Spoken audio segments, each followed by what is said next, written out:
حكاية حلقة جديدة من برنامجكم الكورة في ملعبك. معاكم خالد الغندور وحش الراديو في العربية، وفريق عمل برنامج الكورة في ملعبك النهاردة أبنوب، مخرج الكورة في ملعبك إسراء خالد، إعداد حلقة النهاردة. النهاردة يعني هو يوم أجازة أحمد جلال، مش متواجد معانا، ومهيب عبد الهادي هيكون موجود معايا إن شاء الله في الجزء يعني الثاني من الساعة الأولى إن شاء الله يكون متواجد معايا. بس النهاردة عندنا حاجات كتير قوي نتكلم فيها. طبعا مازال الأحداث جارية داخل نادي الزمالك، هي اللي بتفرض نفسها على الساحة.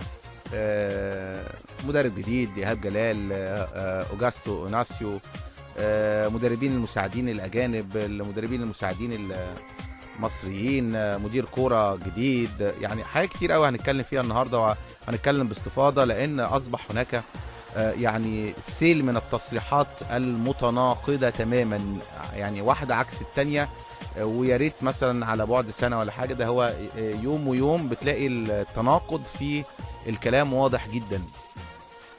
كمان النهارده هنتكلم على النادي الاهلي هيلاعب وادي دجله، ووادي دجله اساسا مدي لعيبته اجازه، يعني برضو ده من ضمن المنظومه الفاشله عندنا في مصر. يعني اللعيبه بتاخد اجازه وبيتم تحديد ميعاد للكاس، وبعد كده بيتم تغيير الكاس، فاللعيبه في اجازه، فقرر ميدو انه يلعب بفريق 2000. يعني حاجات برضو غريبه وعجيبه بتحصل عندنا النهارده. كمان عندنا اخبار المواقع، بس تعالوا نروح كده سريعا، لان احنا طبعا هنا بنحاول نجيب لكم الحقيقه وبنحاول نقول لكم المعلومه الصحيحه، ولكن للاسف في نادي الزمالك لا تستطيع ان انت تحصل على معلومه صحيحه. يعني قد تكون المعلومه صحيحه النهارده، بعد ربع ساعه تبقى معلومه كاذبه، وده اللي حصل من خلال ايهاب جلال. قصه ايهاب جلال يا جماعه انا بقولها لكم امبارح، يمكن كان معايا الكابتن حمد طبعا مدرب العام في جهاز الفني للكابتن ايهاب جلال. ايهاب جلال طلع مع الكابتن شوبير، بعد كده كابتن حمد طلع معانا امبارح واكدوا ان هناك مفاوضات جديه ورسميه من نادي الزمالك، وان الاستاذ احمد مرتضى منصور قعد مع الكابتن ايهاب جلال واتفق معاه على كل بنود التعاقد. مستشار مرتضى كمان كلمهم في التليفون، كل ده يعني ده اتقال. حتى المستشار مرتضى نفسه طلع من يومين مع الكابتن شوبير على التليفون وقال له انا لو اوجاستو مشي ايهاب جلال هو المدير الفني، تمام. وكان قبليها برضو بعد الهزيمه من كابس يونايتد كان مستشار مرتضى قال على ان احنا اتضحك علينا، وان مستر اوجاستو اوناسيو جايب مدرسين العاب اللي هم مساعدين بتوعه. بالتالي كمان تصريح للمستشار مرتضى ان بعد ماتش اهلي طرابلس هيكون في جلسه مع اوجاستو اوناسيو، وانه هيمشي المساعدين الاجانب بتوعه ويقعد، لو عاجبه اوكي، مش عاجبه خلاص. طبعا كل الناس، اعتقد ناس كتير قوي عارفه ان مستر اوجاستو اوناسيو عقده مرتبط بعقد المدربين الاجانب اللي معاه.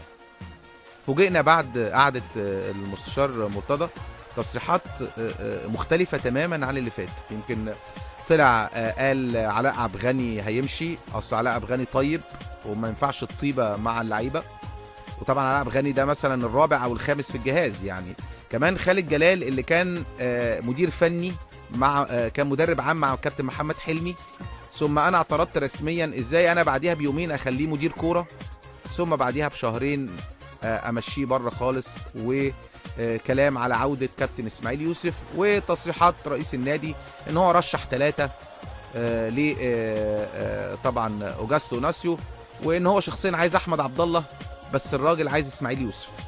طبعا على ارض الواقع الكلام اللي بيتقال ده يعني الناس يعني مش عارف ممكن تصدقه ولا لا، يعني كلام مع احترامي. يعني اولا انا معرض على 3 مثلا على مستر اوجاستو اوناسيو، انا راجل مثلا مصري، افرض انا بدرب في البرتغال وجي رئيس نادي برتغالي قال لي بص انا هجيب لك مدير كوره، عندي جاماريتش براريتش، وعندي كريستيانو معرفش ايه، وعندي الافيز معرفش ايه، تختار مين فيهم؟ طبعا الراجل مش عارف ولا واحد فيهم، هيعرف مين يعني انا هبقى عارف مين؟ هقول له هات جاماريتش عشان الاسم عاجبني؟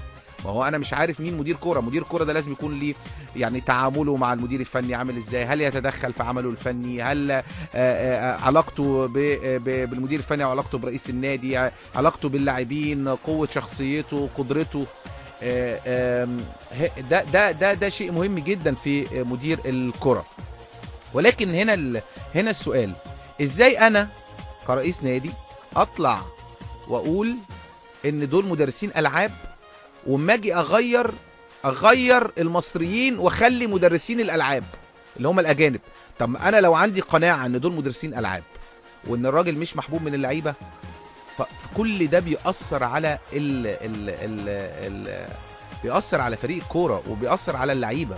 يعني ازاي انا اقول هذا الكلام وفي النهايه اما اجي اغير؟ طب علاء غني طيب، طب انا بقول لكم بقى الف ب تدريب، لازم يكون المدرب الثالث او الرابع في الجهاز الفني علاقته كويسه جدا باللعيبه، سنه قريب منهم، طيب معاهم، يفتح قلبه ليهم.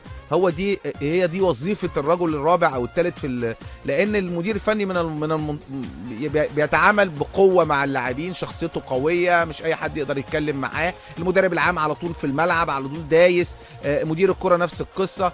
فمن ضمن سمات شخصيه المدرب الرابع في الجهاز او الثالث او وات هو الطيبه.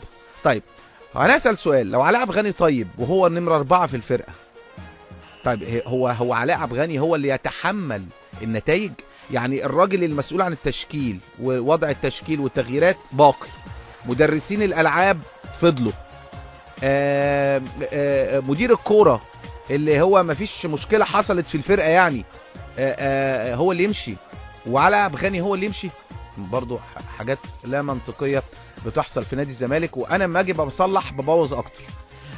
كمان عودة حازم إمام، انتوا عارفين ان انا من ضمن الناس اللي كنت بتطالب بعودة حازم إمام مرة اخرى للفرقة، لانه لعيب كابتن ولعيب عنده خبرات ولعيب ما بيخافش من الماتشات الكبيرة ولعيب احرز بطولات. يمكن كمان هو كان احد اسباب احراز الزمالك لبطولة في نهائي كاس مصر امام سموحة، اما احرز هدف في الوقت الاخير. ولكن فوجئت بمجلس الإدارة او رئيس النادي بعودة ابراهيم عبد الخالق. وهنا السؤال اللي احنا بنطرحه، على اي اساس بيرحل اللاعب وعلى اي اساس بيعود اللاعب؟ ابراهيم عبد الخالق لم يكن متألقا مع نادي الزمالك بعد انتقاله من سموحة، ثم انتقل اعتقد وادي دجلة، لم يلعب كثيرا، ثم انتقل للمقاولين اللي انهى اعارته ولم وعاد وبقرار من رئيس النادي يعود ابراهيم عبد الخالق. طب ابراهيم عبد الخالق هل هو عمل موسم كبير ورائع السنة اللي فاتت؟ طب على اي اساس مثلا اوباما ما يرجعش؟ على اي اساس مثلا يعني كوفي ما يرجع؟ يعني ايه اللي بيخلي اللعيب يرجع بعد موسم اعاره؟ ما هو موسم اعاره ده معناه ان هو تألق وظهر بصوره لافته للنظر، وبالتالي الزمالك في احتياج لعودته مره اخرى. كابتن اسماعيل يوسف مشي ليه ورجع ليه ومشي ليه ورجع ليه ومشي ليه وهيرجع ليه؟ ما هو يعني برضو على اي اساس انا بمشي وعلى اي اساس انا برجع؟ وما مشي كان ايه اسباب رحيله؟ وهل الاسباب دي بالوقت عدت بيرجع تاني؟ ما انا ما بقتش فاهم يعني بصراحة. انا بتكلم من منطلق خوفا على نادي في قيمة نادي الزمالك. على العموم اوجاستو اوناسيو باقي في منصبه، انا بقول لكم اشك. واذا كان بقاء اوجاستو اوناسيو بنسبة 90% من بقائه هو الشرط الجزائي هو والجهاز الفني المعاون معاه. عندنا بطولة اسمها بطولة كأس مصر لم تنتهي بعد، وستعود إلى الحياة مرة أخرى النهاردة بمباراة أهلي وادي دجلة، وبكرة بالزمالك وطلائع الجيش. كل شيء وارد، محدش يقول لكم ان اوجاستو باقي حتى نهاية تعاقده. حتى نهاية تعاقده ده يعني اعتقد قدامه سنة كمان. لكن انت لو اتغلبت من طلائع الجيش بكرة او اتغلبت من الاهلي يوم 17 او النتائج دائما تحدد في نادي الزمالك بالذات ماذا سيحدث فيما بعد النتائج السلبية. هل اتكلموا مع ايهاب جلال؟ اتكلموا مع ايهاب جلال. اتفقوا مع ايهاب جلال؟ اتفقوا مع ايهاب جلال. وايهاب جلال قال لهم انا بعد ماتش المقصة وسموحة، وده اعتقد هيكون يوم 17 او 18/8 بعد ماتش الاهلي والزمالك، كل شيء وارد، التغيير ما زال وارد. المستشار مرتضى بيقول انا عايز احمد عبد الله والراجل عايز اسماعيل يوسف. طبعا الكلام ده كلام اعلامي كل الناس هتفهمه، لكن المستشار مرتضى عايز اسماعيل يوسف، وكابتن اسماعيل يوسف هو اللي هيجي. ابعتوا لي على 195 رسائلكم، واتصلوا بيا على 38353 اما نرجع هنتكلم على بعض الاخبار المهمه جدا في الاهلي وفي الزمالك وفي منتخب مصر، وكمان التقارير او الاخبار المواقع الاكثر قراءه. هنروح ونرجع لكم تاني. ورجعنا لكم مرة أخرى. تعالوا نروح كده لبعض أخبار المواقع، ومن خلال الأخبار بنطلع بعض طبعا الكلام القوي. على فكرة عايز أقول لكم إن طبعا خالد عيد باقي في نادي طنطا، وتم ترشيح مدير كورة كان لعيب جامد قوي قوي قوي من النادي الأهلي عشان يكون متواجد معاه. مش هقول لكم الاسم بس افتكروا كلامي. طيب نرجع تاني لسوبر كورة. الأهلي لا يعرف الهزيمة أمام ميدو. يعني كل المباريات اللي النادي الأهلي لعب أمام ميدو، الأهلي ما بيتغلبش من ميدو. يعني رقم يسعد جماهيره، حيث لم يتذوق أحمد حسام ميدو طعم الانتصار على الأهلي في أي مباراة رسمية سواء لاعب أو مدرب. خاض ميدو مباراة وحيدة لاعب مع الزمالك أمام الأهلي، كانت في 2009 2010 وانتهت بالتعادل، وعلى فكره كان كويس جدا في الماتش ده وضيع فرصه رائعه. عاد ميدو ليواجه الاهلي مرتين اثناء توليه الاداره الفنيه وخسر في المباراتين، وكانتا في مسابقه الدوري الممتاز. خسر ميدو المواجهه الاولى امام الاهلي تحت قياده فتحي مبروك بهدف نصيف في مرحله الدور المجمعه لدوري موسم 2014، كما شهد موسم 2015 2016 خساره الثانيه لميدو وهو مدربا للزمالك امام الاهلي بهدفين دون رد تسببت في رحيله عن الولايه الثانيه له مع الزمالك.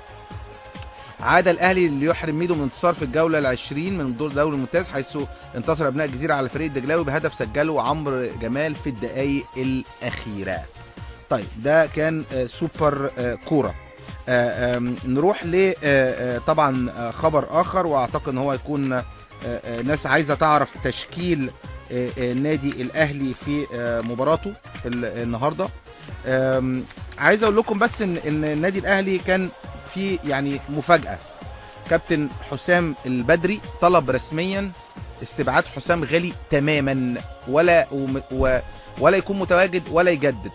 اما عماد متعب قال ان انا مش محتاجه، يعني انا مش محتاج عماد متعب نهائيا، بس انتوا عماد متعب ما عنديش مشكله معاه، عايزين تقعدوه تكرموه كده، لكن لن يلعب السنه الجايه معايا. يعني مش هيلعب السنه الجايه معايا، قليل جدا، يعني يلعب في اوقات بقى يعني قليله جدا.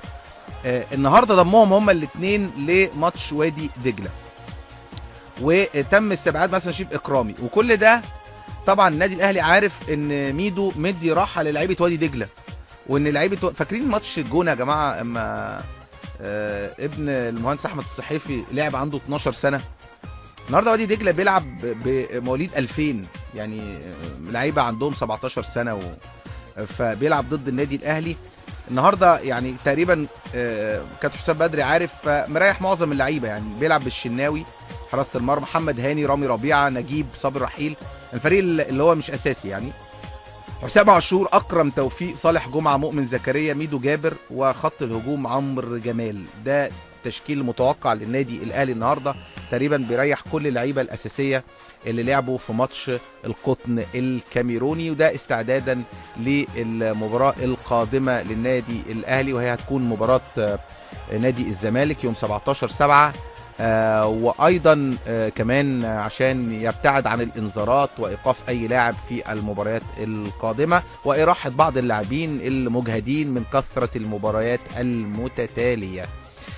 نروح لباريس في اهل مصر. ده التشكيل اللي انا قلت لكم ده في موقع اهل مصر. اما في موقع اهل مصر ايضا، باريس يهزم مانشستر سيتي في سباق التعاقد مع داني ألفيش.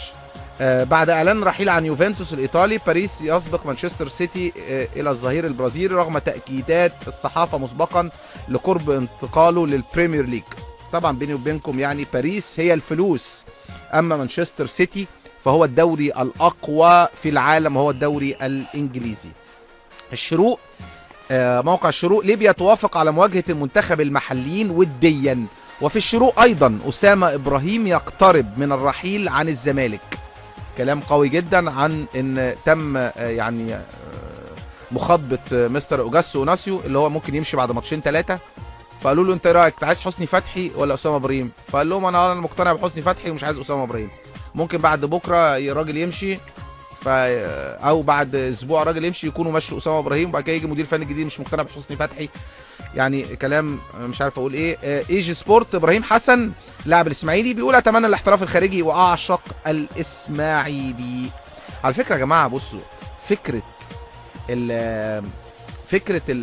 العناوين دي الرنانه، انا اجيب لكم انا عندي في الارشيف شويه عناوين شويه لعيبه قالوا كلام ما كانوا في انديه، وقالوا كلام تاني ما راحوا نادي تاني، وقالوا كلام تالت ما راحوا نادي رابع. اقسم بالله هتقعدوا تضحكوا ضحك على كميه العناوين والمانشيتات. انا اعشق ما اعرفش النادي دوت، وبعد كده ما يمشي من النادي دوت يقول لك حلم حياتي ان كنت العب في النادي دوت، وبعد كده ما يمشي من النادي ده لم اجد نفسي في هذا النادي وكنت اتمنى الانتقال لهذا. يعني بص كل نادي اللعيبه برضو ايه يعني، العب على كل الاحبال. في النهايه اللاعب يبحث عن الماده فقط.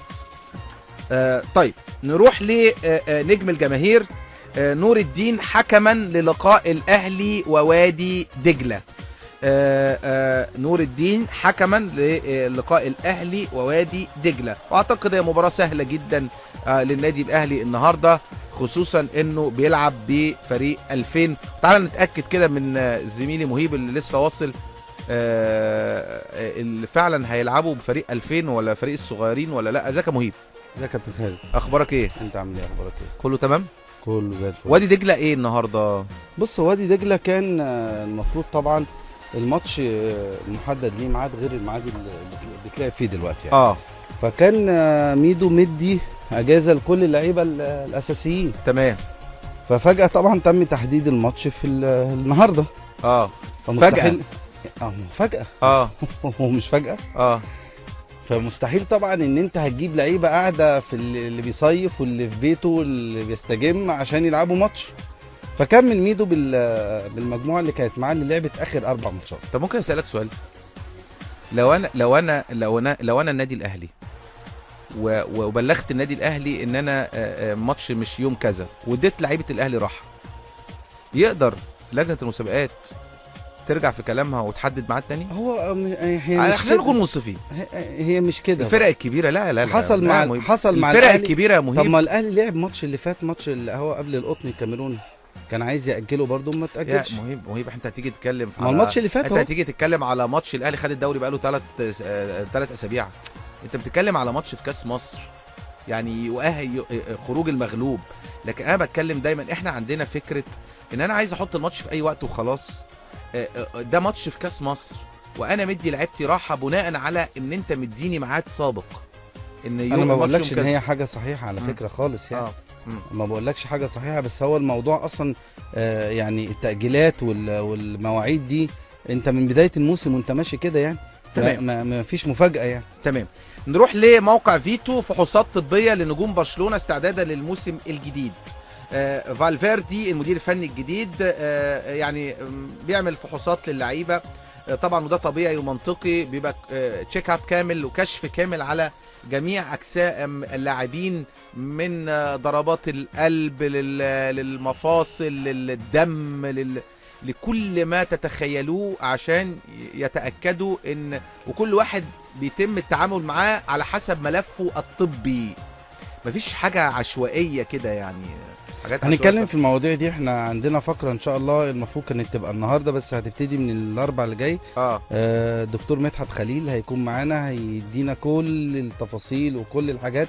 وعندنا مفاجآت كبيره جدا، وبالذات اللعيبه المفروض تهتم ان هي تسمع الكلام دوت، لان في حاجات بتاثر على اللعيبه في السهر، في طريقه النوم، سوري في التنفس، في حاجات بتبقى مؤثره جدا للعيبه. طيب مرتضى منصور يكشف موقف عوده خالد قمر للزمالك. قال انا خالد قمر اديت الملف بتاعه لاوجاستو اوناسيو، هو اللي هيرجعه وهو اللي ما يرجعوش. طبعا عايز اسال سؤال بقى بجد يعني، لو المستشار مرتضى بيقول ان اوجاستو هو اللي هيرجع، طب على اي اساس ابراهيم عبد الخالق رجع؟ يعني مستر اوجاستو ادوا له مثلا ماتشات ابراهيم عبد الخالق السنه دي او السنه اللي فاتت؟ هو ما لعبش اصلا يعني. طب على اي اساس؟ ما انا عايز اعرف. هو اعاره ولا بيع؟ ولا قالوا له ده ابراهيم من 3 سنين مثلا؟ لا هو اعاره ولا بيع؟ اعاره. يبقى من حقه يرجع. هو مش شرط، خلي بالك اللعيبه مش شرط تتكلم بجد ولا لا ثواني بس مهيب، انت كده بتجامل. ثواني بس انا ما خلصتش والله. اتفضل. انت دلوقتي عامل اعاره لحازم امام، عامل اعاره لابراهيم عبد الخالق، عامل اعاره لياسر ابراهيم، عامل اعاره لخالد قمر. الناس بترجع لك. صحيح. مش شرط ان هم يلعبوا، ممكن يخرجهم تاني اعارات. ايوه لا بس ممكن يبيعهم. بس هو اعلن عوده حازم امام وابراهيم عبد الخالق. ممكن يكون بيتعامل مع حسب علاقته بالنادي. يعني ممكن مثلا في الاتحاد المدير الفني في سموحه بيقرص على المهندس فرج ياخد منه ياسر ابراهيم. تمام. عشان يعني تمام. فيها برضو تمام فهمت قصدك. فيها نوع من الضغوط والجذب عشان ابيع لعيب واكبر لعيب بالظبط. طيب مرتضى منصور يتفق مع ايناسيو على رحيل علاء وجلال. طبعا علاء عبد الغني وخالد جلال. يعني هم دول اللي كانوا مشكله؟ ما ده اللي انا بتكلم فيه. هم دول كانوا مشكله؟ لا هو كان قبل كده المشكله في المديرين الفنيين الاجانب اللي مساعدين لاوجاستو. لا يعني علاء عبد الغني واحمد جلال هم المشكله. طب الحمد لله ان احنا عرفنا المشكله فيه. تمام دي حاجه كويسه. مع ان اللي قبليهم مشيوا. ما خلاص طالما هم دول المشكله. ما هو لا اللي قبليهم اللي كانوا في نفس مناصبهم مشيوا بسبب ان هم اللي برضه المشكله. والغريبه ان هم هيرجعوا تاني، يعني ما بقتش فاهم حاجه بصراحه. يلا كوره. ليفربول يطرح حذاء محمد صلاح في مزاد خيري. وحماية المستهلك. تعاقد CNA وBN باطل ومستمرين لتفكيك شبكة الحقوق الحصرية. وأنا معاهم الصراحة. خلي بالك دوري أبطال أوروبا السنة الجاية المزايدة بتاعته. هي إيه؟ المزايدة بتاعت دوري أبطال أوروبا. إمتى؟ السنة الجاية. يعني يعني في اون سبورت هتخش؟ برزنتيشن. هتخش ان شاء الله اون سبورت. ده هتوصل لها المليار وشويه زي ما توصل. تمام. الوطن. اتحاد الكره يهدد جماهير الزمالك ومعركه داخل المجلس. اصدر اتحاد الكره بيان رسمي عن خلال رفضه التام لسلوك بعض الجماهير في مباراه الزمالك واهلي طرابلس، واحنا اتكلمنا على الموضوع دوت وتكسير. طيب. بس انا عايز اقول حاجه بقى مهمه. اتفضل. انتشرت على السوشيال ميديا صور لجمهور نادي الزمالك وهو عامر اشاره رابعه. واحد الاعلاميين الكبار للاسف راح حاطط الصوره وقال لك شفت الجمهور الزمالك وكسر الملعب وبتاع وبيعملوا ايه اشاره رابعه. للاسف اصبح الكذب والصور الملفقه كثيره جدا. يجيبوا لك واحد ميت بيضحك يقول لك ايه ده ميت وهو بيضحك، وتيجي تلاقيه في فيديو. يعني شفت الفيديو امبارح ولا مات ولا اي حاجه، واحد عامل كده ومصورينه ومنزلينها كده. معرفش صوره قديمه من فين يقول لك ده فين. حاجات حتى على المستوى السياسي. يجي امبارح يقول لك تخيل الصوره دي كانت ايه يا مهيب؟ الصوره دي في ميدان لبنان السنه اللي فاتت الزمالك اتغلب من الصن داونز كام؟ 3.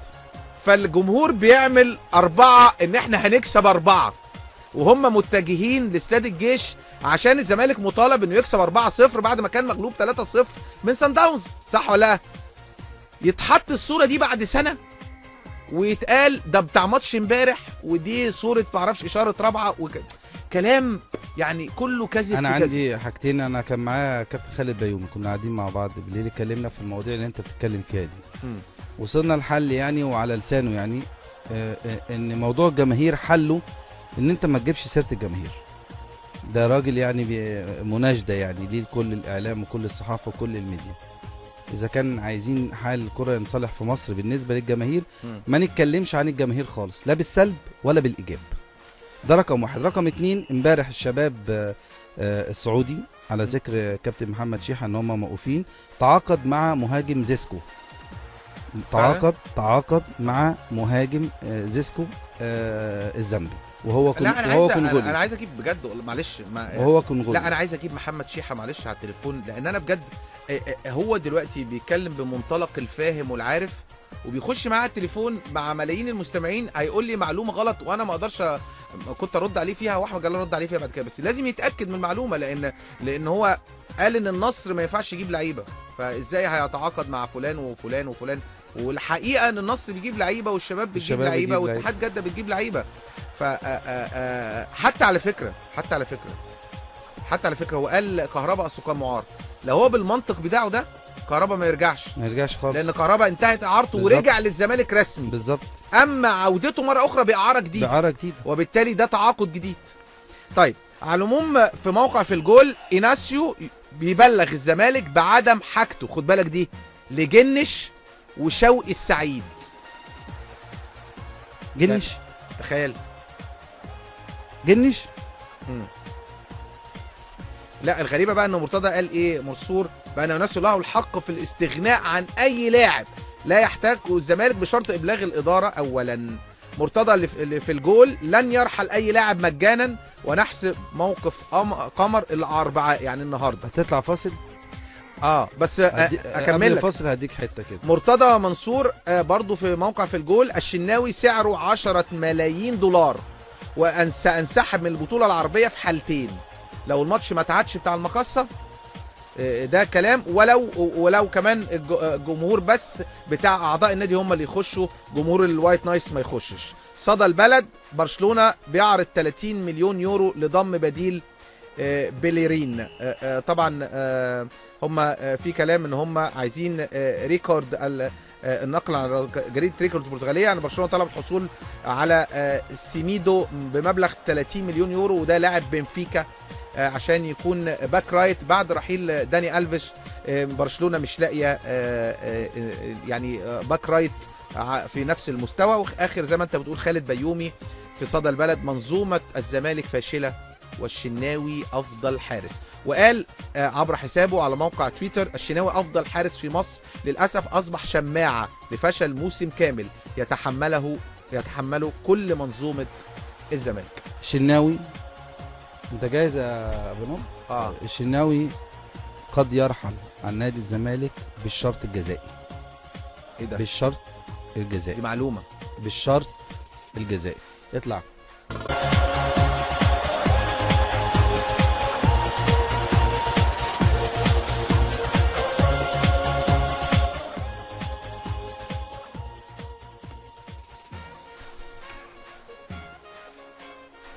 ورجعنا لكم مرة أخرى. معلومة مهمة جدا إن أحمد الشناوي بيفكر جدية في إنه يرحل عن نادي الزمالك، وده بسبب الضغوط اللي ملقاة عليه، خصوصا إن الشناوي دلوقتي بقى تقريبا الحارس رقم 3 في منتخب مصر بعد ما كان رقم 1 يعني من رقم 2 يعني في الماتش اللي فات بتاع تونس رقم 2. لا عشان الحضري ما رضاش يقعد احتياطي. لا ما تتحسبش كده. لا هو الحضري رفض يقعد احتياطي. انا اتكلم بصراحه يعني ما تتحسبش كده، ومفيش حاجه اسمها رفض ان هو يقعد احتياطي.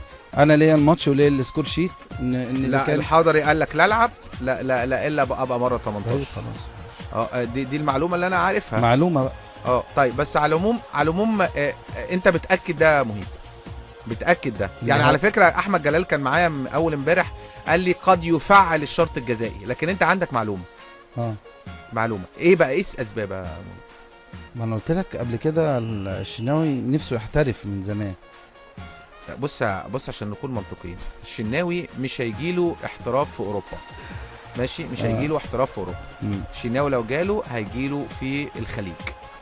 ففكره خطوه يعني نفسي احترف. هو الخطوه بتبقى من مصر اقوى من الخليج، حتى على مستوى الاوروبا لما بتبقى عارفين انت جاي من مصر غير ما بتكون جاي من الخليج بيبقى دايما اللاعب بيبحث عن الماده عشان نكون منصفين، وممكن هو يكون بيتعرض لضغوط بقى من النادي، من الجماهير، مش عايز يتحمل ضغوط دلوقتي، زهق، قرف، تعب، اي حاجه، ممكن كل شيء وارد في كره القدم، ده لعيب وبشر في النهايه.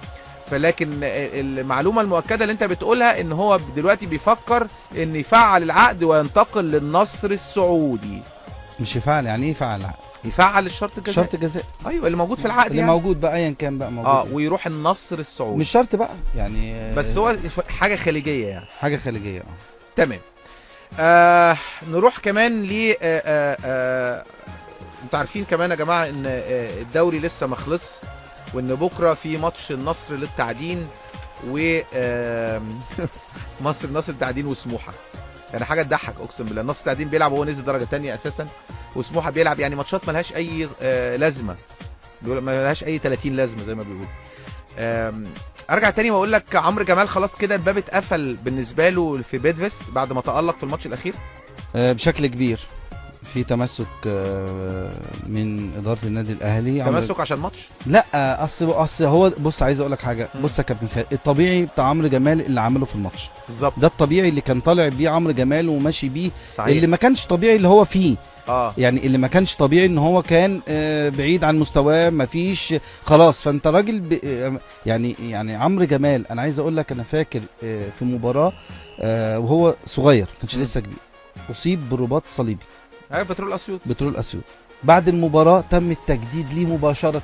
بعد المباراه تم التجديد ليه لقيمته، وخد القيمه اللي هو يعني عايزها واكتر الماديه بعد اصابته برباط صليبي. فدي ثقه كبيره من اداره النادي الاهلي في امكانيات عمرو جمال، اللي ابتدت يعني ان شاء الله تكون بركه امل، لان احنا محتاجين اي راس حربه ينضج ويحسسنا ان في راس حربه في مصر بيجيب اهدافه خطيره. طيب على العموم هنفتح تليفونات على 38 بس تعالوا اقرا لكم رسائل كده. مهيب يعني السيده زينب، يعني رجاله السيده، يعني جدعان السيده، يعني شهامه ولاد البلد.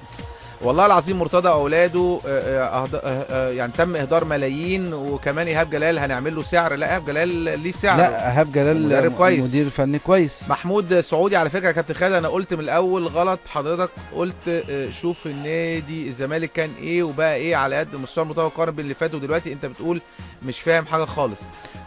اولا عشان بس انا ما بحبش فكره ما يكون الزمالك بيخسر يبقى مرتضى منصور وحش ومش كويس وبتاع، وما يكون بيكسب هو اللي كسب وهو اللي رجع قوة الزمالك، والزمالك محتاج رئيس قوي. احنا دائما ننتقد للصالح العام. مرتضى منصور جه وعمل طفرة في النادي، ده اكيد. غير النادي. حد يقول الشماسي والكراسي، الشماسي والكراسي دول بتوع الجمعيه عموميه. لا، تعالوا بقى لجمهور الزمالك. لا، خد بطوله الدوري بعد غياب اكتر من 7 8 9 سنين. كسب الاهلي مرتين متتاليتين في نهائي كاس مصر بنتيجه كبيره 2-0 و3-1. كمان كسب السوبر في الامارات نادي الاهلي بضربات الجزاء الترجيحيه. وصل لنهائي افريقيا السنه اللي فاتت، وصل للدور قبل النهائي للكونفدراليه السنه اللي قبليها، خسر السنه دي الدوري وطلع ثالث، طلع من بطوله افريقيا في دور ال16.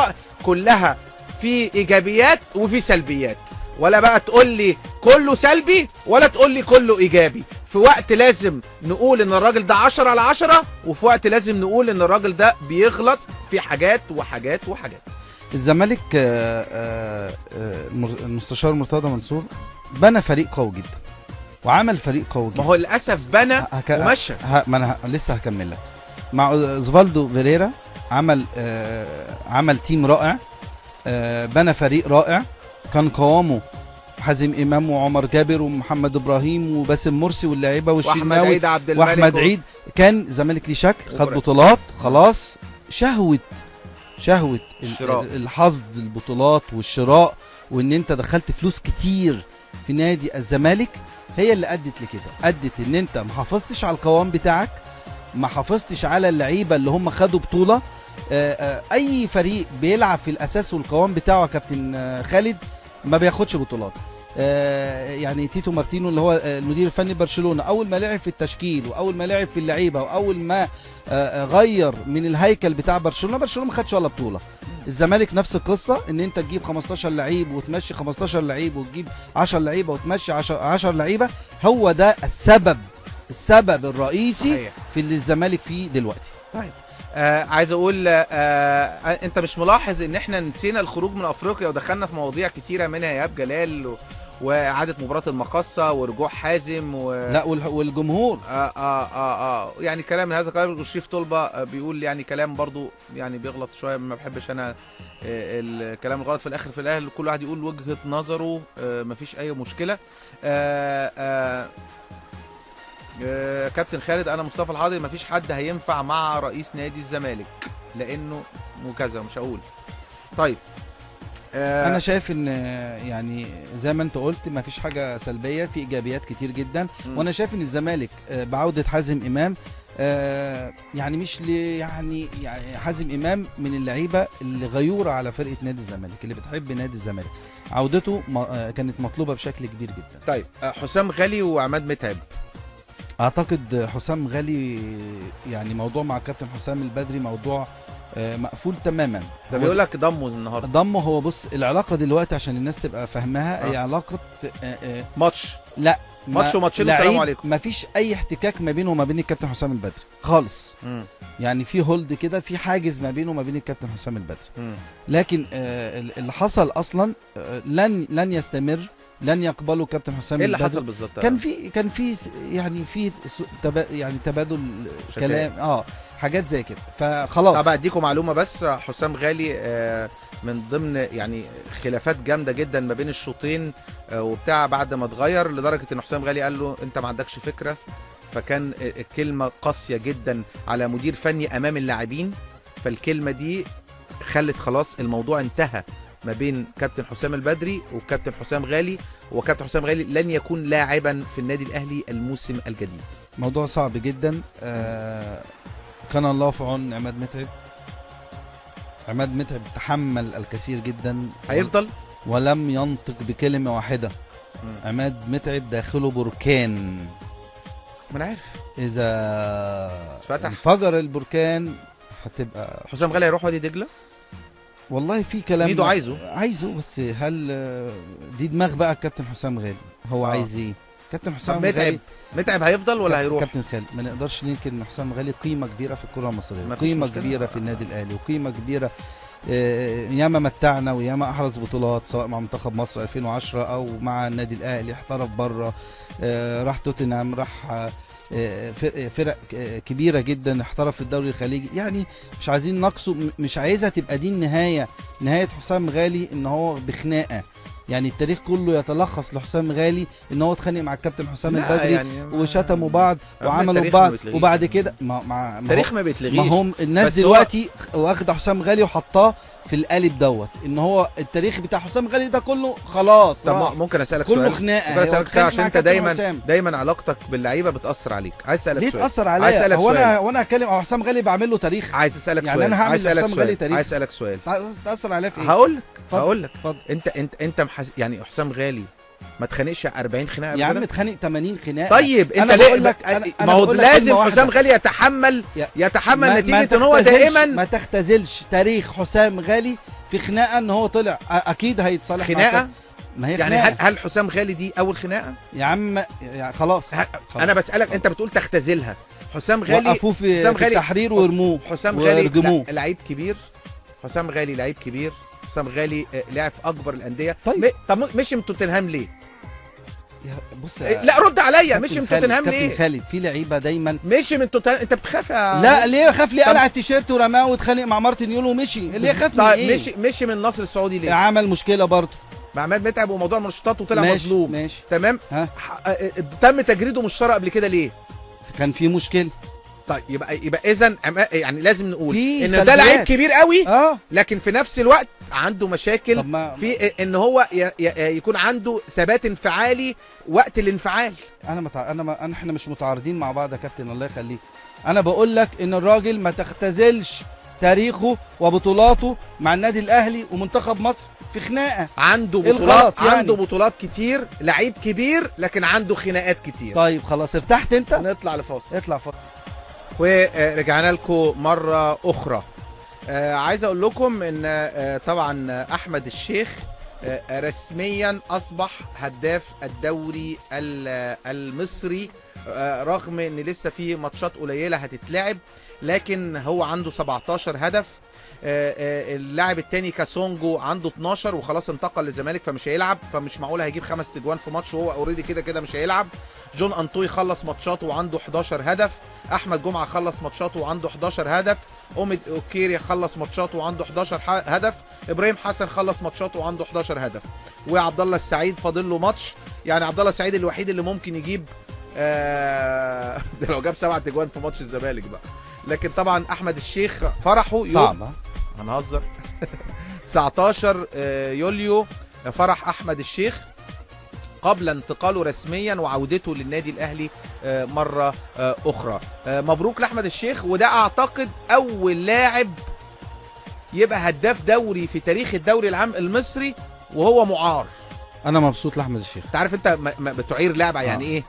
بتعير لاعب يعني عايز يعني هو ان هو مش هينفعك دلوقتي، فعايز توديه نادي يتم يعني ياخد خبرات وتم الغرض. وفاهم قصدي؟ لا ده مش خد خبرات، ده خد الدوري. ده خد قصدي هداف الدوري بنجاح. تمام. نرجع لناقدنا الرياضي الكبير ومدير تحرير جريده الفريق الاستاذ احمد عويس. ازيك يا ابو حميد؟ كابتن خالد ازي حضرتك واستاذ مهيب واستاذ احمد جلال. هو احمد جلال مش معانا النهارده. جلال مش هنا النهارده. ايه لا ازاي لا جلال مش هنا على حظك مش هنا النهارده جلال. لا طب الحفله تبقى على مين؟ انا عليا. بقول لك ايه، الراجل ده محترم. خالد غندور رفع الرايه البيضاء امبارح واعترف بخطأه. بص اقول لك حاجه. ما حظهم يا عويس ان انا مش موجود، كنت قفشت فيك انا. بص اقول لك حاجه، انا بستقي معلوماتي. مش معقوله رئيس نادي سموحه المهندس فرج عامر يقول لي قبل الهوا ان التعادل يخلينا نصعد. فطبعا ده رئيس نادي سموحه، خد بالك. لا حتى جبته على التليفون قال لي انا عرفت ان التعادل ما يوديناش من المعلق بتاع المباراه. ادي نمره واحد. نمره اتنين، جبنا الاستاذ عادل قريم وده خبير في اللوائح الافريقيه، ده بناء على كلام احمد جلال، فقال لنا ان الناس بتفرق بين كذا وكذا، فجبناك انت فقلت لنا كلام مختلف تماما. ففي النهايه انت طلعت صح واحنا طلعنا بلح. هو الحقيقه برضو احقاقا للحق نورهان المعلومه نورهان المعلومه ما كانتش بتاعتي.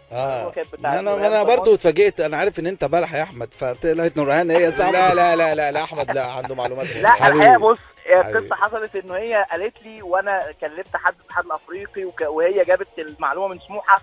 بس الحقيقه انه ده معناه انه الاتحاد الافريقي هو اللي بلح مش احنا. ده غير اللائحه على فكره. يعني من غير ما ببلغش من غير ما اقول لحد. يعني ده معناه الاتحاد الافريقي اللي بلح لنا ولا انت ولا عادل. انت فاكر عويس الحاجه المستفزه؟ البلح وحش يا جماعه. بقول لك ايه، ده بلح جميل، ده نعمه من عند بس ربنا. بيتخن. عارف عويس؟ فاكر عويس اما مصر كسبنا الجزائر 3-1 وجينا كسبنا هنا 2-0؟ ده اول مره في تاريخ الكره العالميه ان الجون ببره ما يتحسبش.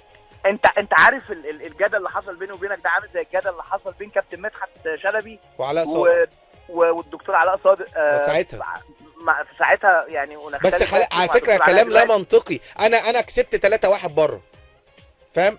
3-1 وجيت كسبت هنا 2-0. ده بالنظام اللي موجود دلوقتي بيروح اول حاجه يقول لك ايه؟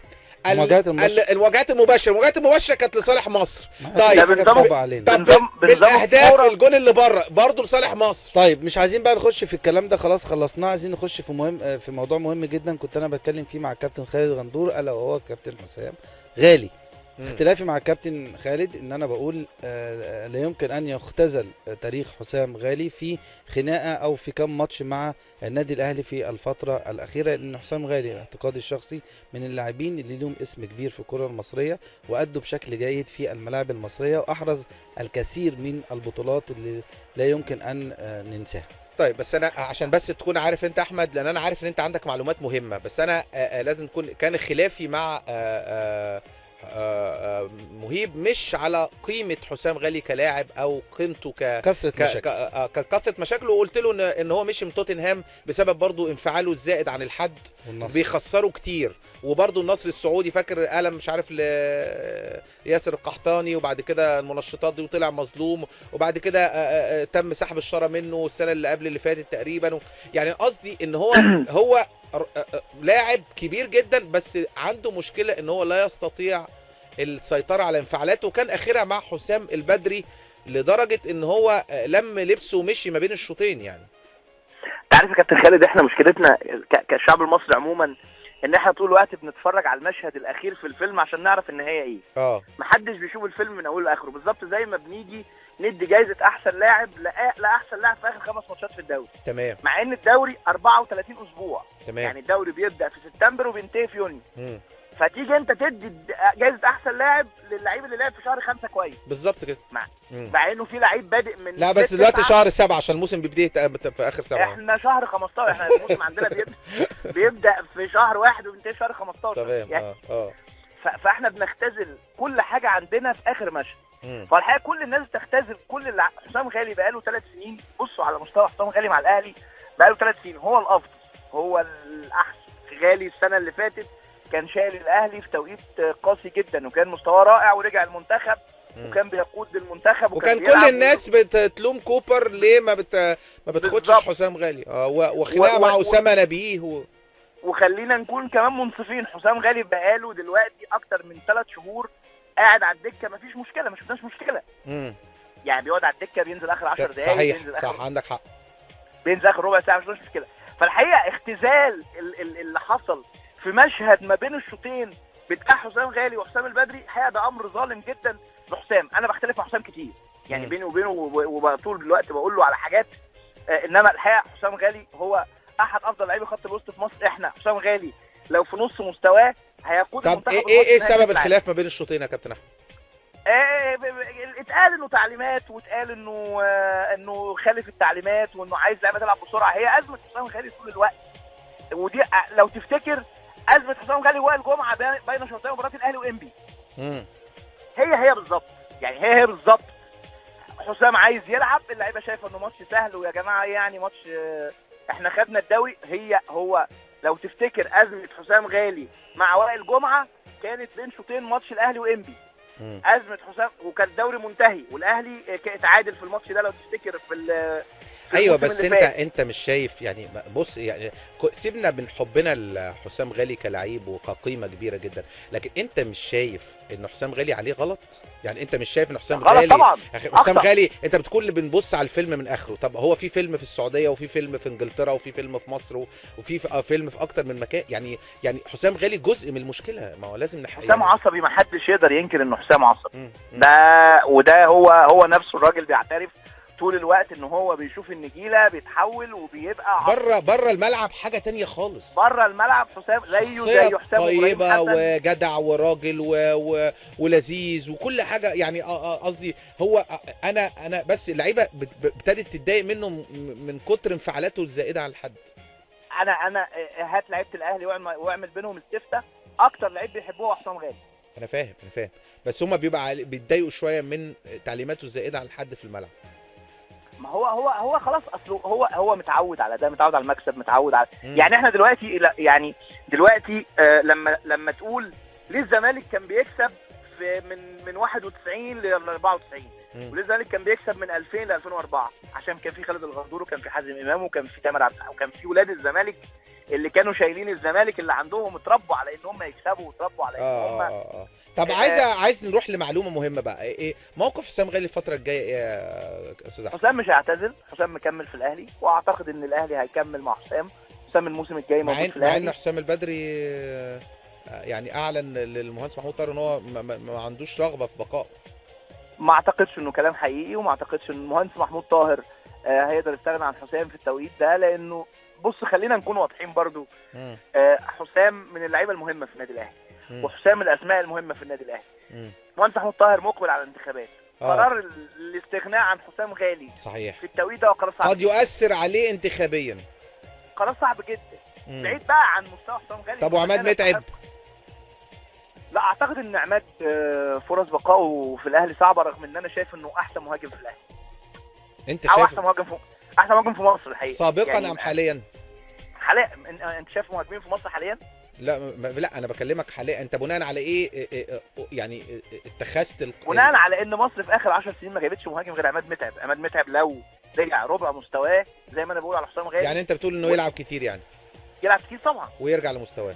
هو انت نجم كبير، وكنت من اللعيبه اللي بتلعب على الخط وبتخترق فورمه الماتشات مختلفه تماما. لازم العب ماتشات عشان ارجع لا تمركز. في لعيب في مصر عنده تمركز في 18 زي لا خالص.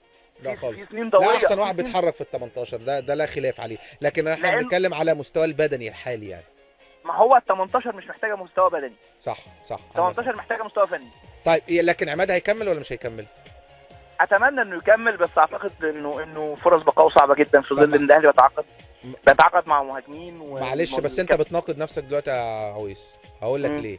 انت دلوقتي قلت ان قرار رحيل حسام غالي اثر على محمود طاهر انتخابيا، طب بعد عماد متعب بقى ده رحيله ياثر انتخابيا يعني لا، لانه هم موصلين للناس. اصله غالي المشكله لسه بادئه من اول امبارح، انما وغالي كان بيلعب، انما متعب هم مسقعينه من اول السنه. حلوه مسقعينه دي، بعد كده ان ثمنه هيزيد. حلوه مسقعينه دي.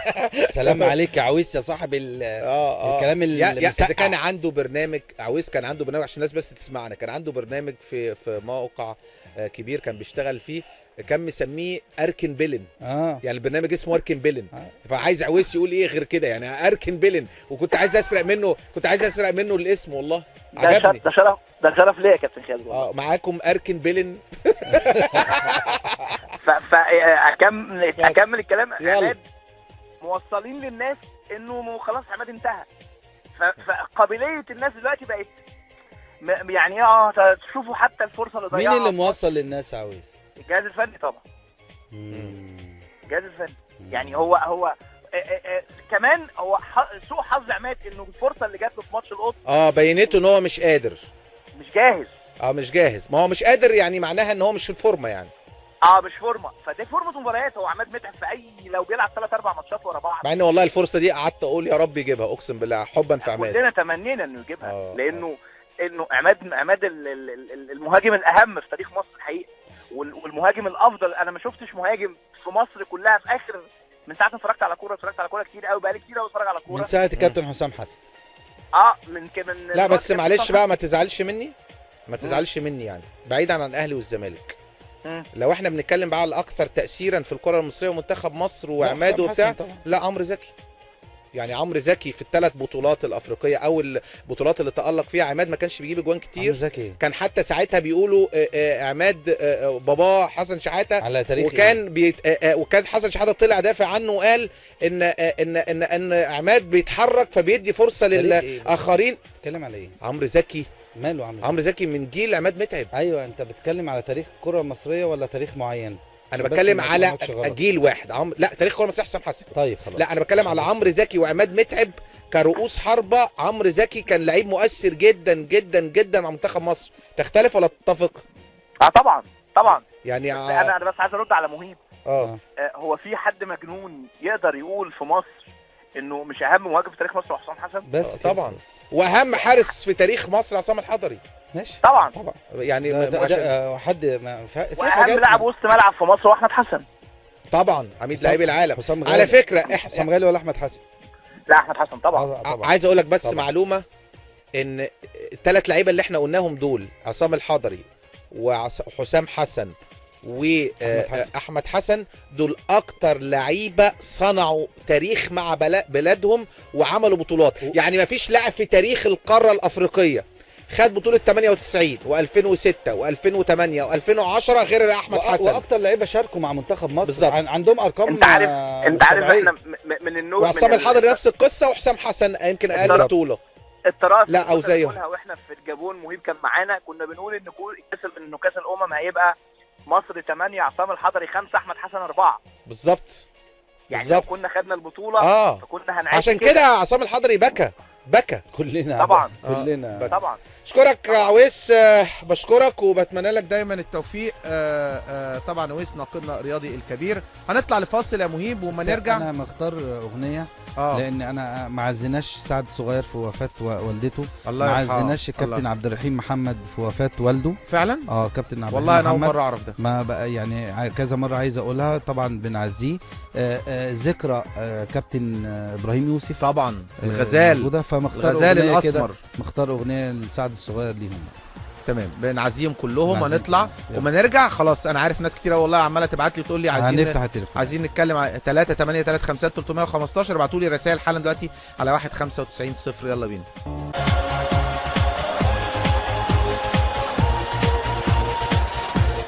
ونروح ونرجع لكم ونروح لتليفوناتنا مع مستمعينا المحترمين. مهيب عندك معلومات؟ انت ما سمعتش المقدمه بتاعتي شويه على موضوع الزمالك؟ عندك معلومات جديده عن الزمالك وموضوع ايهاب جلال وموضوع تجديد الثقه في اوجاستو اوناسيو؟ انا شايف ان في يعني رجل بتتقدم ورجل بتتاخر في موضوع ايهاب جلال. بص، هو ايهاب جلال مريح للجماهير. يعني إن لو بقى ايهاب جلال مدير فني ده حاجه مش شايفها وحشه او سيئه، لكن في عدم رضا من داخل نادي الزمالك اللي هو ابناء الزمالك. فهل دي في حسابات المستشار مرتضى منصور؟ وداخلين على الانتخابات هي دي القصه بس. تمام. وبعدين الجهاز الفني، يعني امبارح يمكن مكالمه الكابتن حمد عامله شغل جامد جدا جدا جدا. الراجل قال كل حاجه واكد على كل الكلام اللي احنا قلناه. فجاه كل حاجه كانها ما فيش حاجه. يعني اكد كل الكلام اللي احنا قلناه على مدار اليومين ان في لكن برضو تصريحات المستشار مرتضى منصور تاني لو في مدير فني مصري هيبقى ايهاب جلال. طيب نروح ل شريف معانا على التليفون. ازيك يا شريف طلبه؟ كابتن خالد. ازيك يا شريف، اخبارك ايه؟ ازي حضرتك يا كابتن خالد؟ ازي حضرتك؟ اتفضل يا شريف. سلم على كابتن مهيب. اهلا بيك يا شريف، اهو انت بتتكلم اهو، بقى خد راحتك. ازيك يا كابتن، عامل ايه؟ تمام يا شريف، اتفضل. حضرتك يا كابتن، جمهور الزمالك يعني بيموت كل يوم يا كابتن. بيموت كل يوم. احنا بنتكلم على ايجابيات سياده المستشار والسلبيات. معايا يا كابتن؟ صح. الايجابيات قليله جدا، السلبيات اكتر يا كابتن بكتير. معايا يا كابتن؟ ممكن السنه دي اكتر، السنه دي اكتر. طيب ماشي. انت غلطات كلها بتوقف على حاجه واحده. انت قصه مدربين. قصه مدربين يا كابتن. انت ما عندكش حد في مصر هنا غير حسام حسن. حسام حسن. انت مشيت فريرة ليه يا كابتن؟ مشيت حسام حسن ليه؟ اتعادل 3 ماتشات ومشيته. يا كابتن احنا بنحرق دمنا كل يوم. بتكلمني على ايناسيو عايز يمشي لعيبه، وايناسيو ده قاعد معاك كام سنه يا كابتن؟ ده ممكن يقعد معاك 3 ايام. ايوه بالظبط كده يا كابتن، مش ده يمشي ليه يا كابتن؟ انت بتشغل على مدير فني بيقعد معاك ما يكملش شهر يا كابتن، شهرين وتمشيه. انما ما تقوليش المدير الفني اللي يقول يجي وما يجيش. والفشل الفشل الفشل الفشل كل الفشل يا كابتن. انت طلعت من بطوله افريقيا يا كابتن. الاعلام كله موجه دلوقتي بيتكلم على مين اللي جاي ومين اللي مش هيجي ومين اللي نسينا الطلوع من افريقيا يا كابتن. جماهير ايه اللي بنتكلم عليها؟ ايهاب جلال ايه اللي بنتكلم عليه؟ انت على زي ما الاستاذ مرتضى كان بيقول انا جبت دوري وكاس للزمالك، يبقى هو سبب كل المصايب اللي الزمالك فيها دلوقتي. تمام. اشكرك يا شريف جدا يا شريف على تليفونك. ولكن هي يا جماعه عايز اقول حاجه، كره القدم والرياضه عامه راحتك بالاخر مكسب وخساره. يعني هي الكوره مكسب وخساره. على فكره برشلونه السنه دي خسر الدوري وخسر دوري ابطال اوروبا، فاهم قصدي؟ وكسب الكاس. يعني هي وبرشلونه هيلعب السوبر مع ريال مدريد. من غير كريستيانو مش هيلعب. عارف ليه؟ عشان كريستيانو كان بيلعب في بطولة ايه؟ كاس القارات، فلازم ياخد راحة. شوف هناك النظام عامل ازاي يا مهيب. بس هو واخد راحة كويسة قوي. انا بقول لك لازم ياخد راحة، انا بكلمك بجد. يعني اللعيب هناك شفت له صور كده كانت حلوة قوي. ايوه يا عم، صاحبته حلوة انا عارف. لا بقول لك صاحبته حلوة. طيب سامح معانا على التليفون. ازيك يا سامح؟ الو. ازيك يا سامح، اخبارك ايه؟ اتفضل يا حبيبي. بقالي سنة عايز اكلمك يا كابتن خالد. سنة؟ كويس انت كلمت اهو. يلا اتفضل يا سامح. يعني احنا زعلنا قوي من الزمالك، مزعلنا قوي السنة دي يا كابتن خالد. يعني ينفع يعني المستوى اللي بيعملوا فينا ده؟ والله حرام والله ده. مين من اللعيبة سامح اللي انت شايف انها تفضل في النادي، ومين من اللعيبة اللي انت شايف انها خلاص شكرا يعني؟ انا بصراحة مش شايف حد خالص. مش شايف حد يفضل؟ كله يمشي، يعني كله يمشي يعني بصراحه. فعلا؟ يعني حرام اللي عملوه فينا ده اخر ماتش ده. لو 11 شاب من اي شارع كان جابوا بس جول يساعدنا، جول مش عارفين يجيبوا. وهم جابوا جول على فكره ده يعني يساعدنا كابتن خالد يعني. للاسف طرد. اشكرك يا سامح، اشكرك سامح. فاكر يا مهيب، ما انا قلت لك ان محمود الونش متهور شويه. انت اللي فاكر ايه؟ انت اللي فاكر لما قعدت تقول منتخب مصر قلت لك ايوه ساعه منتخب مصر بيقول عليه 1 2 3 ان هو لسه ان هو مشروع لعيب كويس لكن في تهور كبير صح. انت اللي فاكر. لا بس انا قلت ان هو متهور. لا اول ما طلع كان كويس قوي. او 3 4 ماتشات كان كويس جدا. بس هو على فكره هو عايز كلام كتير وشغل كتير. انت عارف ان الزمالك بيدور على سيرد باك دلوقتي؟ والله ما بهزر. هو الزمالك عنده علي جبر وعنده محمد مجدي وعنده اسلام جمال وعنده الونش. اسلام راح المقصه خلاص. وعندك لسه مجدي يعني شويه. مجدي لسه طبعا بعيد. وانا شايف ان طريقه لعب مجدي مع طريقه علي جبر لا يمكن ان هم يمشوا مع بعض. بالظبط لان الاثنين هاديين والاثنين بطاق. احنا لازم بس مجدي لعيب كويس. لازم برضه. علي جبر محتاج له واحد زي سعد سمير. لازم حاجه زي سعد سمير زي احمد السيد حد بيفهم. تمام. نروح لعمرو معانا على التليفون. ازيك يا عمور؟ ياسر ابراهيم كويس على فكره في الحته دي. ازيك يا عمرو اخبارك ايه؟ انت عامل ايه يا بندق؟ كله تمام يا عمرو الحمد لله يا حبيبي. يا كابتن خالد انا ليا رجاء صغير عندك بس. اتفضل. دلوقتي يا باشا احنا لو جبت كريستيانو رونالدو وجبت ميسي لعبته في الزمالك باللي موجود بيه الاداره دي مش هينفعوا. لا هينفعوا. لا ما ينفعوش يا باشا. لا كريستيانو لو كريستيانو وميسي هينفعوا. اديني فرصه بس اكلمك لحد الاخر. اتفضل. دلوقتي يا باشا انا زملكاوي اكبر جدا عن كل حاجه. تمام. كتر الاستاذ المستشار مرتضى بيقعد يطلع في كل حته كل شويه يقعد. الو. اصل يعني النهارده حتى لو هم عملوا اي حاجه احنا النهارده بنحب كيان. احنا مش بموضوع بطولات ولا موضوع انجازات ولا احنا بنستنى اي حاجه من الحاجات دي. احنا بنشجع كيان نفسه. احنا بنستنى بس من السيد المستشار مش كل حاجه تحصل يطلع يشتم ويطلع يعمل اللي هو بيعمله. وتعيب التصرف اللي هو عامل جمهور نادي الزمالك ده كابتن في المدرجات ان انت ترفع الجزمه في وش الجماهير او تقعد تشتم فيهم حتى لو هم غلطوا. لا بس انا اتفق معاك في كلامك بس برضو لازم نلوم. ما ينفعش الجمهور يقعد اصل انت ما كنتش هناك. الجمهور بيشتم من اول دقيقه عشان خاطر احنا عارفين يا كابتن خالد ان الجمهور بيشتم. لا انت شفت الشماريخ اللي اتولعت واترمت في الملعب. شفت الكلام ده كله يا باشا. انا معاك ما قلتش ان الكلام ده صح. ده الكلام ده كله غلط. بس انت النهارده قدوه يا كابتن خالد. انت رئيس نادي الزمالك. انا فاهم وجهه نظرك. يعني معنى مثلا لو انت لاعب في الملعب وحد من الجماهير شتمك لو انت لان الرئيس مستشار مرتضى نفسه عاقب بعض اللعيبه اللي اتكلموا مع الجمهور بعد ما شتمهم. فاكر بس مرسي ما راح للجمهور وحد تاني. فعندك حق. يعني انت النهارده ما كنتش لعيب في الملعب وكانت الجماهير بتشتمك. عادي لو خسرت او حاجه بتشتم. لا في حاجه مهمه يا كابتن خالد. بس ده مش معنى كده ان احنا موافقين على الشتيمه. لا في حاجه مهمه. الجمهور اخطا. الجمهور ما كانش المفروض يعمل كده. لكن الجمهور مش سبب هزيمه نادي الزمالك. بس لا سبب هزيمه نادي الزمالك حاجه واحده طبعا ما تقدرش تقول ان الجمهور سبب هزيمه نادي الزمالك. في جمهور اخطا. بص يا كابتن خالد حضرتك بس سبب هزيمه نادي الزمالك كابتن المستشار هو جاب انجازاته. لا يعني واللعيبه طيب واللعيبه يعني اللعيبه مش قادره في الملعب. يعني انت تنفع قبل الماتش يا كابتن بكام ساعه تطلع تقول اصل انا هجيب مدير فني جديد للفرقه؟ ما ينفعش. لازم النهارده مهما كان كابتن خالد لازم برضه ما تنفعش كل شويه تطلع في الاعلام. احنا ناقص نفتح الحنفيه كابتن خالد نلاقيه. طيب على العموم بشكرك جدا. شكرا. دي ارائكم ساعات بتسبب لنا مشاكل. والله كفايه تليفونات. لا لازم ندخل الناس. وحياة المصحف كلمني. اولا ما تحلفش. حياة ربنا اهم حاجه. هو طبعا ربنا حياء ربنا يعني احنا ناخد فاصل بس تبقى موجوده او بتروح. معانا محمد اخر تليفون. ازيك يا محمد؟ حبيبي يا محمد اتفضل يا حبيبي. فاكرني؟ لا مين؟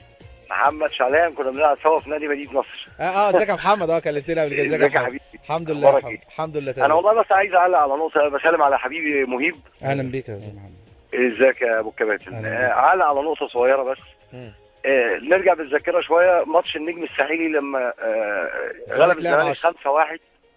وكنا الزمالك هي نفس اللعيبه صح؟ يعني مش هي بس كهربا 80%. بس كان المستوى والفورمه الجمهور كله اهلاويه زملكاويه. مصر كلها سقفت له. مصر كلها سقفت له. انا فاكر وانا في البرنامج والله يا مهيب الفرقه كنت طالع بالليل رحت قايم من على الكرسي كده وقعدت اسقف لهم احتراما والله بجد. عينينا دمعت الماتش ده. انا اهلاوي على فكره. انا دم احمر اهلاوي جدا. واخد بالك. بس والله بجد مش كل حاجه الاداره، لا اللعيبه برضو ما فيش مسؤوليه. يعني الكابتن خالد لما كان بيلعب كان بيموت نفسه عشان مش عشان حاجه ولا كانش فيه زمان ما كانش فيه فلوس زي دلوقتي يا عم خالد. اصل انت عارف يا محمد، لا انا عارف اقول لك حاجه، في حاجه اسمها حرقه الدم.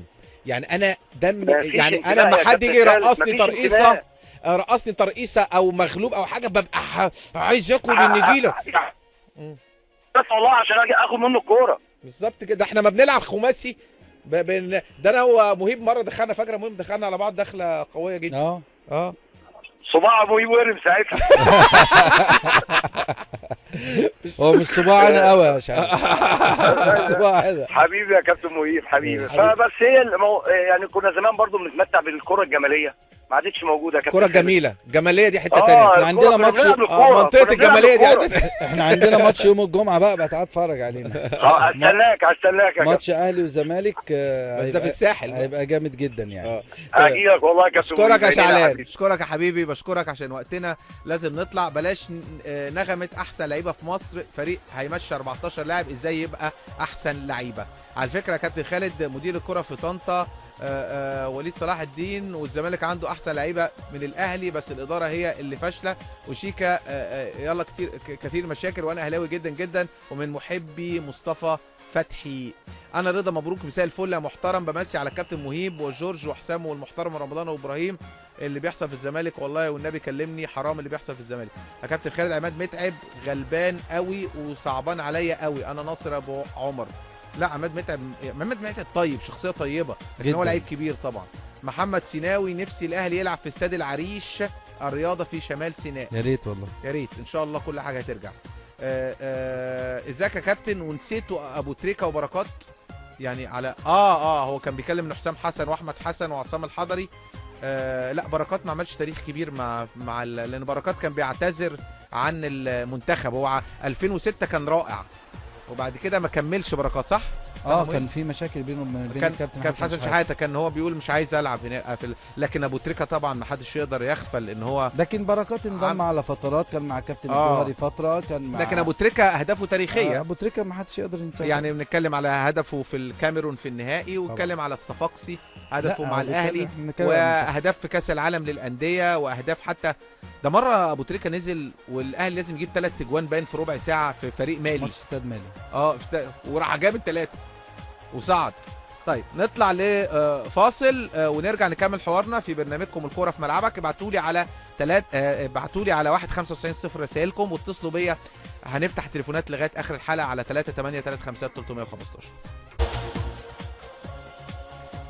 ورجعنا لكم مره اخرى. اعملوا لنا ريفريش للرسائل. لسه معمول له ريفريش، لسه معمول. طيب عايز اصحح لك حاجه بس. كنت وانا جاي سامعها في الراديو وانت بتقولها يعني في العربيه. قلت ان احمد حسام ميدو تاريخه قدام الاهلي ما كسبش ولا ماتش. لا هو كسب ماتش ايه بقى؟ ماتش اياكس مع الاهلي 2-1 في استاد القاهره. لا والله. الله. ده ماتش ودي صح. وهو جاب جول. صح عندك حق. الماتش كان لسه رايح محترف. كان في اياكس وكنت انا حاضر الماتش ده في الاستاد. برافو عليك، تاريخ انت برضو. طبعا كان ده في الاستاد وكان 1-1 وهو احرز الهدف الثاني. بس هم بيتكلموا على ماتشاته في الدوري كمدرب وكلاعب. لا انت اتكلمت على كله، انت اتكلمت على كل حاجه، تتكلم على كل حاجه، اتكلم على كل حاجه. مش انا ده موقع في الجول ايا كان يعني. انا بس يعني ممكن ماتش يكون ودي ماشي، بس انت يعني صحيح ده حصل. طيب انا من اول حلقه قلت لكم ان يعني ان مستشار مرتضى قال لك انا عايز احمد عبد الله والراجل عايز كابتن اسماعيل يوسف. انا قلت في اول حلقه كده، فالمعلومات مكتوب حاجه دلوقتي على اليوم السابع. كابتن اسماعيل يوسف مدير الكره للنادي الزمالك خلاص. يبقى اذا عوده كابتن اسماعيل يوسف. لا عوده ايه؟ ما عوده لا هو كان موجود اصلا. ايه هو عوده ايه؟ لا عودته لمدير كوره. بس هو كان موجود. ايوه يعني ما هو كان في مدير كوره ومشي راح منصب تاني. بس هو كان موجود. فعوده بناء على طلب اوجاستو اوناسيو، رغم ان المستشار مرتضى منصور كان عايز احمد عبد الله، فغصب عن المستشار مرتضى منصور كابتن خالد مش عايزين. كابتن اسماعيل يوسف قيمه كبيره جدا، لعيب كبير جدا، وخلاص يعني هو وهب نفسه لنادي الزمالك.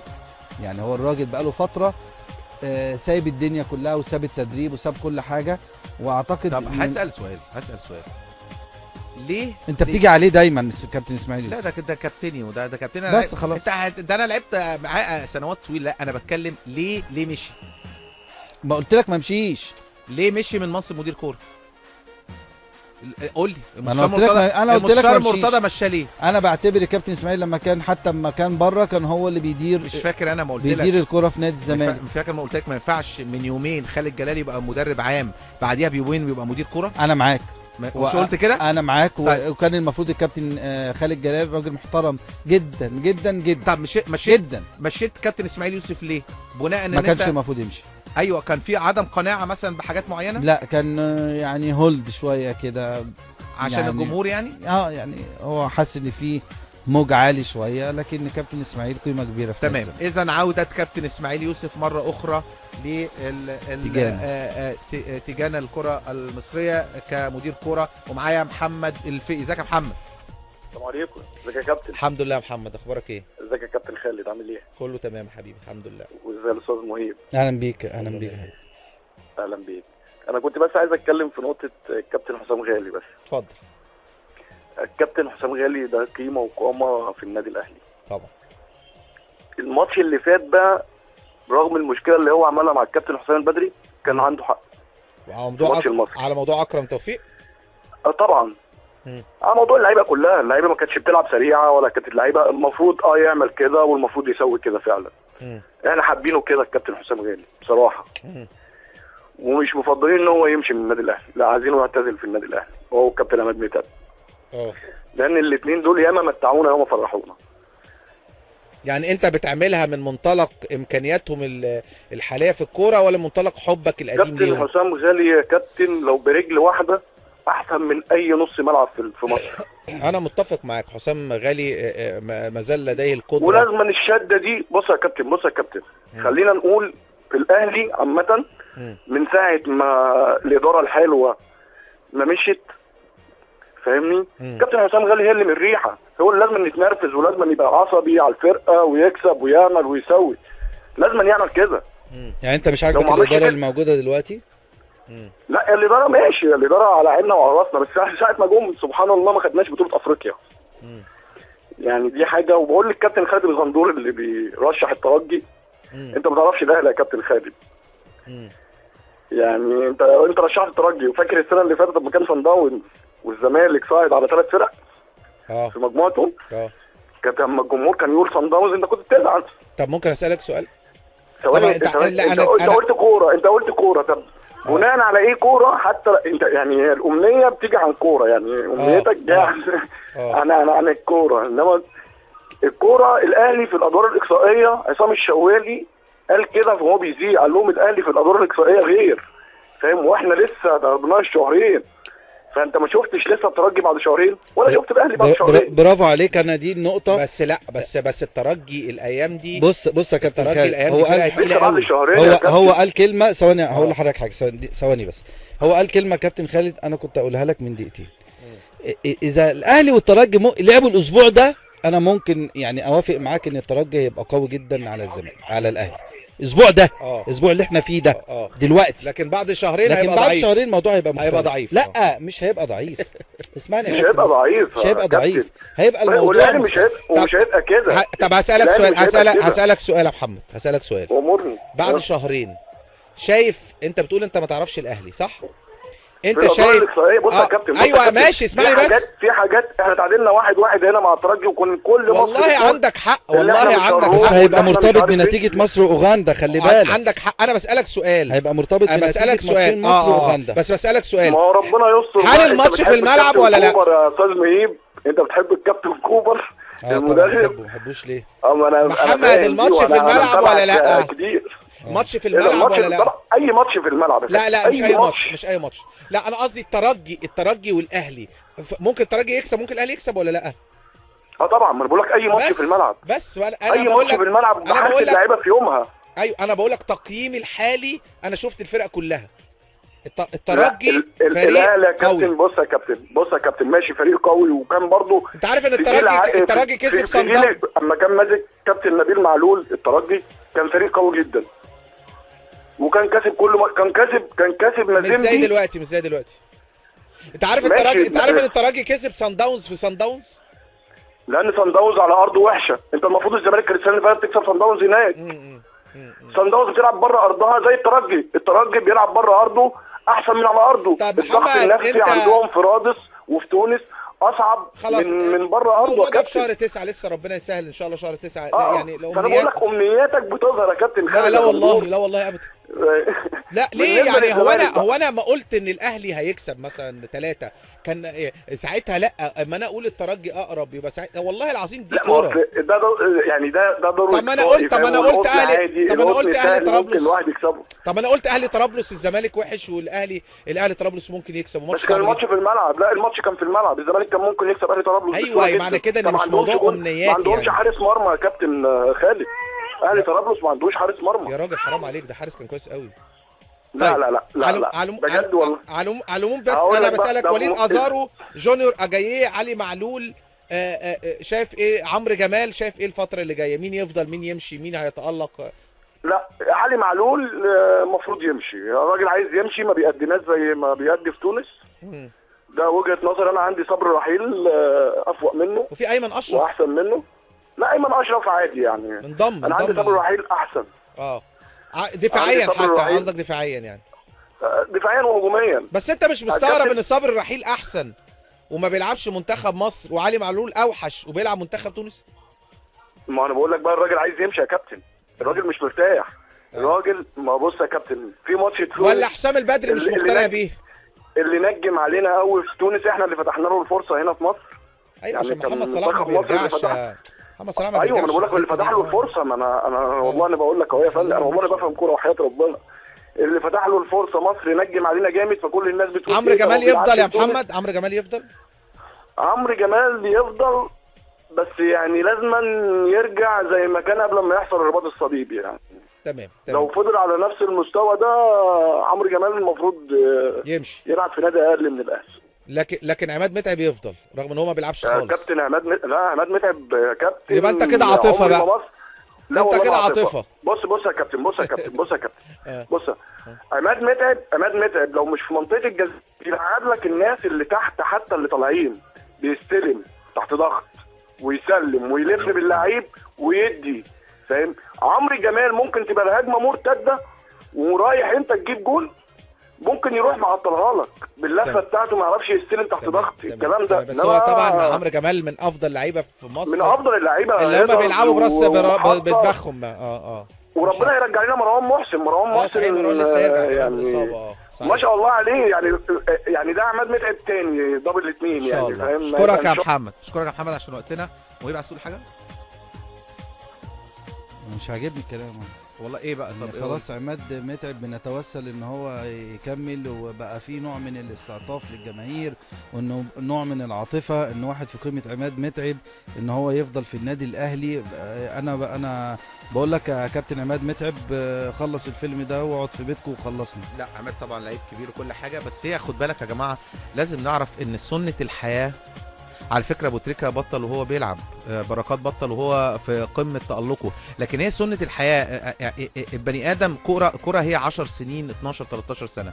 الوقت ده ان انت تقدر تحافظ على مستواك او تلعب او مدرب يقتنع بيك او حاجات كتير بتخش فيها. المستوى طبعا الطبيعي والمنطقي في اخر ايامك في الكوره ما تبقاش زي في نص ايامك او في اول ايامك. في اول ايامك بتكتسب خبرات بتزيد، في نص ايامك بتبقى اعلى فورمه ليك، في اخر ايامك بتحاول ان انت تصنع الفارق لفرقتك وتثبت وجودك وتثبت ان انت قادر على اللعب مع اي مدرب. لو في مدرب عندك مش مقتنع بيك هتبقى صعب جدا ان انت ترجع، فبيبقى عندك خيار، لا الا تفضل لا الا تمشي لا الا تروح نادي تاني لا الا تعتزل. بيبقى الخيار ده هو اللعيب الوحيد اللي يقدر يختاره.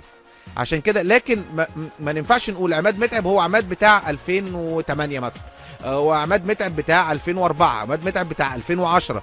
لا، كل عماد متعب في وقت معين ليه وقت. خطيب بطل، حازم امام بطل، حسن شحاته بطل، مهيب عبد الهادي بطل، خالد غندور بطل. انت بتضحك ليه؟ بتضحك ليه؟ لا عادي. طب اطلع فاصل، اطلع فاصل قبل ما بطل. سنة الحياة.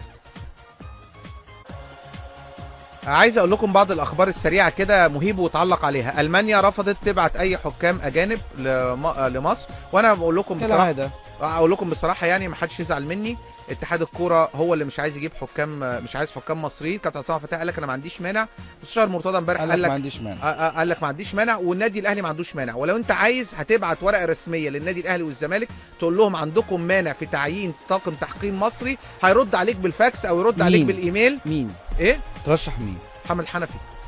اديني 3. لا انا محمد الحنفي شايفه نمره 1، هو معلوش خلاف. يا عم اديني 3 بس. محمد الحنفي، سمير عثمان، برافو عليك. ممكن التالي عشان لو هم دوليين يعني. يعني ممكن الصباحي مثلا. برافو عليك. لا يعني يعني في معروف برضه. معروف بس صغير يعني فنيا لسه عايز يعني انا موافقك تماما في الترشيحات تماما. تمام. بس محمد حنفي نمره 1 من وجهه نظري. ماشي. تعال نروح لخبر تاني، ان خالد جلال اللي كان مدير كوره، كان مدرب عام، بعد كده جه مدير كوره، مرشح انه يرجع مدرب عام تاني في الزمالك. نمره 2 ياسر ابراهيم لاعب سموحه، هيمضي خلاص خلال ساعات في نادي الزمالك اللي هو معار لسموحه بقاله بتاع 3 سنين ولا حاجه. هيمضي عقد جديد. عقد جديد يعني هو كان رايح اعاره. هيمضي عقد جديد مع الزمالك بالزبط. وده طبعا بسبب مستوى محمود حمدي الونش، وياسر ابراهيم لعيب مهم. كمان نروح زي ما قلت لكم اسماعيل يوسف خلاص اصبح مدير كوره. كمان رزاق سيسي نجم الساحلي. نجم الساحلي في كلام انه هيروح اعاره. وكمان غير رزاق سيسي في كلام ان ميدو جابر لاعب النادي الاهلي جاي له الفيصلي السعودي والرائد السعودي، ممكن يروح اي نادي منهم. ده كل الكلام ده على ارض الواقع ممكن يحصل. عايز اقول لك ان مباراه الاهلي والزمالك رسميا في برج العرب يوم الاثنين ان شاء الله. ان شاء الله. نادي نجم الساحلي طلب استعاره رزاق سيسي من الزمالك بعد ضم عمرو مرعي. رزاق سيسي يروح النجم الساحلي، مع ان انا شايف ما ينفعش اجيب اشم مونجو وكاسونجو وبس مرسي ده في مكان واحد الثلاثه يا جدعان. يعني الزمالك لما بيجيب 3 اجانب لازم يكون 3 مختلفين في اماكن مختلفه، ما يجيبش 2 في مكان واحد وانت عندك لعيب مصري كبير فبالتالي هتضطر تلعب لاعب واحد في هذا المكان. لكن المفاجاه بالنسبه لي ان خالد جلال ممكن بعد ما كان مدرب عام وراح مدير كوره يرجع مدرب عام. ده اسمه ممكن بقى المفاجاه ان هو يلعب باك رايت كمان. ده في علم الاداره اسمه هزار بصراحه. طيب دي كانت معظم معلوماتنا النهارده. وليبيا توافق على مواجهه منتخب المحليين وديا يوم 1 و2 اغسطس المقبل. في نفس الوقت المنتخب الجزائري يرفض مقابله منتخب المحليين. والله يكون في عون كابتن هاني رمزي. مهيب عبد الهادي بشكرك. شكرا كابتن خالد، ودايما موفق كده باذن الله. الله يخليك. بشكرك يا بنوب، وبشكر اسراء خالد كان معاكم. عندنا ماتش سخن يوم الجمعه ان شاء الله في الساحل، في وجود حسام حسن وابراهيم حسن ومحمد شوقي حازم امام وسيف زاهر ووليد صلاح الدين وهشام حنفي وخالد بيبو ومحمد عماره وعلاء ميهوب يعني وجمال